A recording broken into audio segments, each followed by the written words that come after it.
February the 24th marks the anniversary of the Ukraine war. According to the latest UN data, at least 8,000 civilians have been confirmed killed, with nearly 13,000 injured in Ukraine. Chinese Foreign Minister Qin Gang said China is deeply worried that the Ukraine conflict could spiral out of control and called on certain countries to stop fueling the fire. On Friday, China issued a position paper calling for peace and laid out its propositions to a political settlement of the crisis. What's the prospect for peace while the West steps up weapons provision to keep the fighting going? How to look at China's proposition and proposals? Also, a recent expose by a Pulitzer Prize-winning American journalist reveals the Biden administration was behind the blowing up of the Nord Stream pipelines last year, a story collectively shunned by influential media in the West, claiming lack of credibility. But the same media now are jumping on stories speculating that China is about to provide lethal support to Russia, citing exclusive information. What's going on? I had the opportunity to talk to Professor Jeffrey Sachs, president of the UN Sustainable Development Solutions Network and director of the Center for Sustainable Development at Columbia University.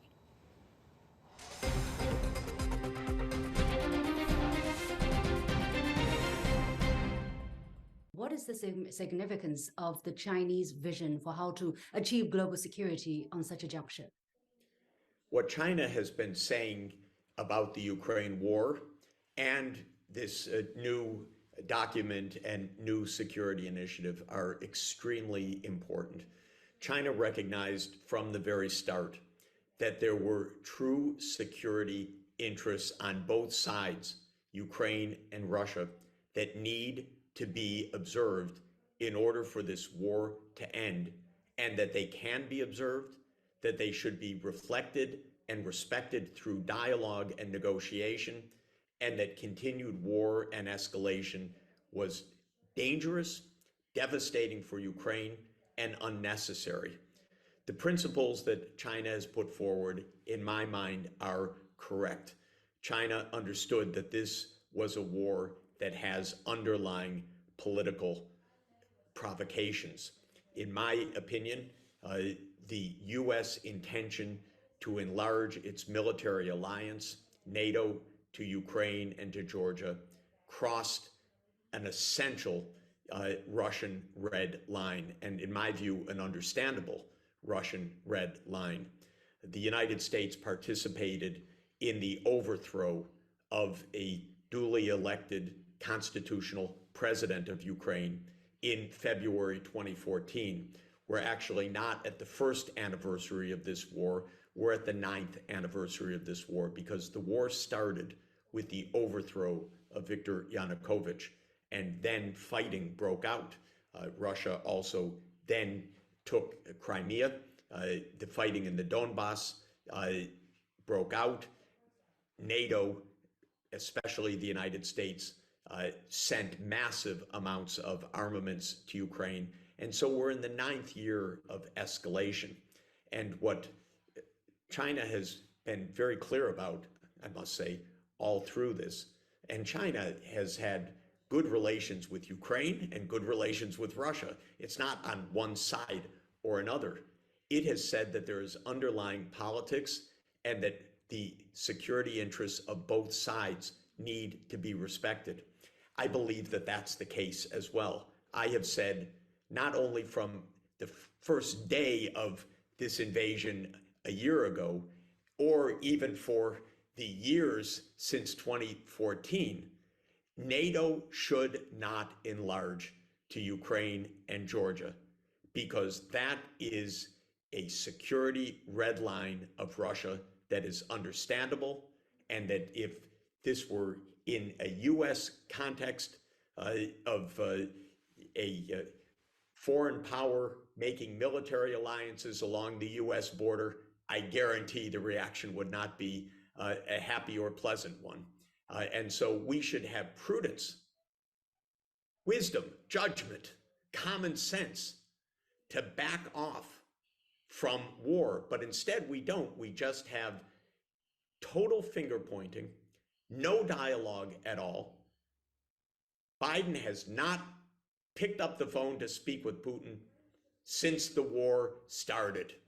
That is remarkable because the whole world suffers from this war, and the two should be speaking. And not speaking to a camera, just making public remarks, but speaking about how to end the conflict without further escalation and further devastation of Ukraine. So I am hoping that China, India, Brazil, Indonesia, South Africa, other major countries that are saying, stop escalating.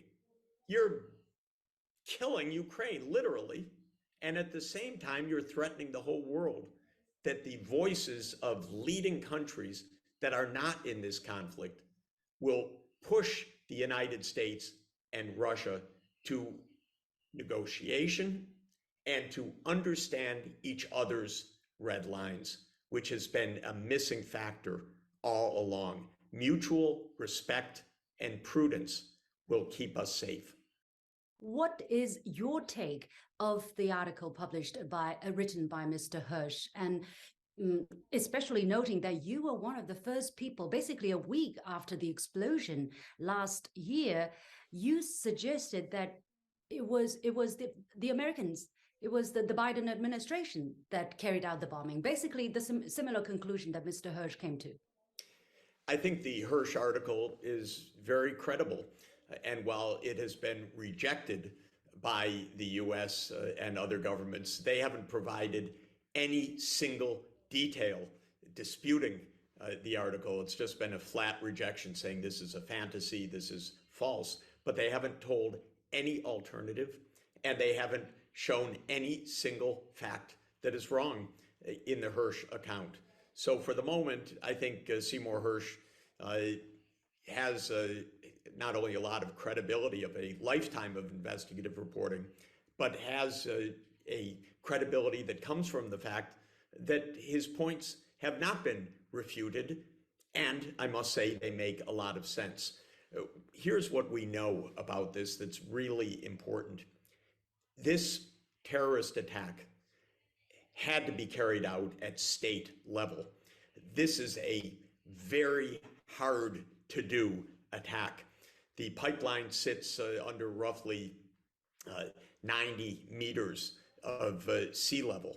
It is a big, thick, heavy steel encased in even bigger, thicker concrete. It needed a lot of explosives in order to blow up the 3 of the 4 pipelines. Apparently, part of the event did not succeed, in fact, because clearly the intention was to blow up all 4 of the pipelines. But that shows how hard this was technically. So there are only a very few governments that could do this, the United States obviously being one. Perhaps the governments immediately in that region, it could be UK, Norway, Sweden, or Russia. But then you start to ask the question, okay, is it Russia? 2 facts I think are important. First, Russia had no incentive whatsoever to blow up its own infrastructure. And second, now several months after the event, the Western intelligence agencies are actually saying quietly, but reported in the Washington Post of all places, that there is zero evidence that Russia had anything to do with this. To my mind, that leaves the United States, UK, as I say, Denmark, Sweden, Norway, Poland, perhaps as those who carried it out. I can assure you that if any of the others carried it out, they did it with the knowledge and cooperation of the United States. This was a difficult technical feat. This requires tremendous technological capacity. It requires cover because this is a region that is heavily monitored by US and other intelligence and military services. So you have to have deep cover to be able to carry this out.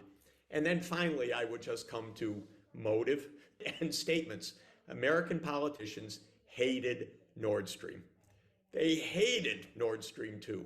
There wasn't almost a day that went by when they said what a disgraceful project Nord Stream is.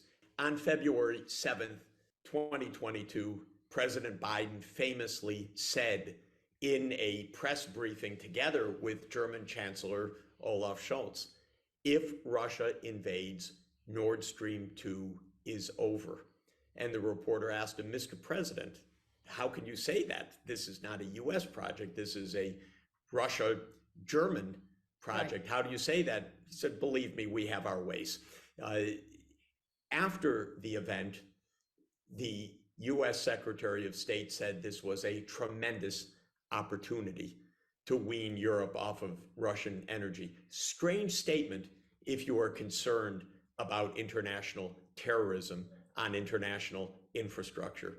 Right. And then more recently than that, the Undersecretary of State, Victoria Nuland, said how delighted she and the administration are that Nord Stream 2 is a hunk of metal at the bottom of the sea. Yeah. It's not the way to speak about an event that has massive danger and massive potential repercussions. You know, this is incredible in many different ways, as you have pointed out. First of all, the source with the direct knowledge to the operational planning called this an act of war.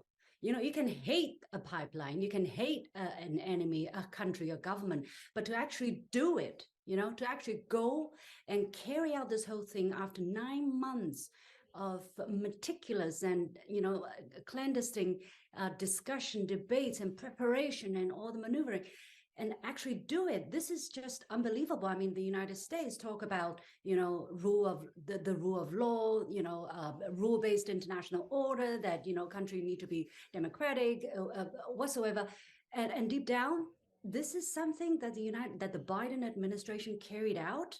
It's really taking it to an unprecedented level in my eyes. Let me say the following. First, I'm not absolutely sure that it is this way, but I think the evidence is overwhelming in this direction right now.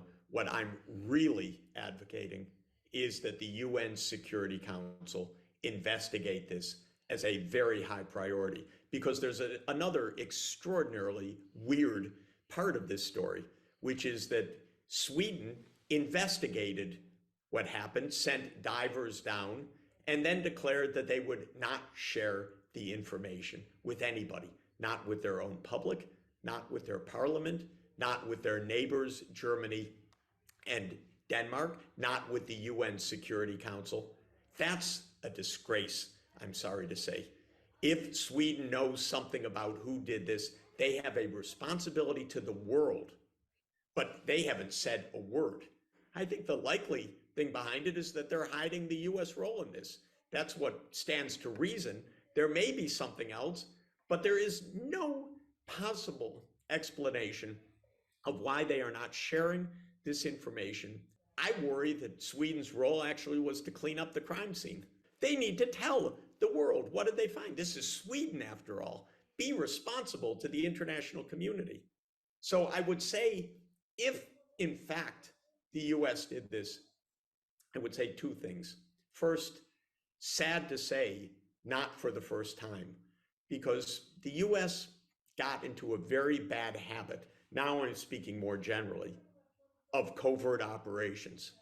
And since 1947, with the National Security Act, the US has been engaged in countless covert operations, many of extraordinary irresponsibility. Second, if it in fact did this one, the world needs to know and the world needs to follow up. Many thanks, Professor Jeffrey Sachs, for sharing with us your insights on this very important story. My pleasure.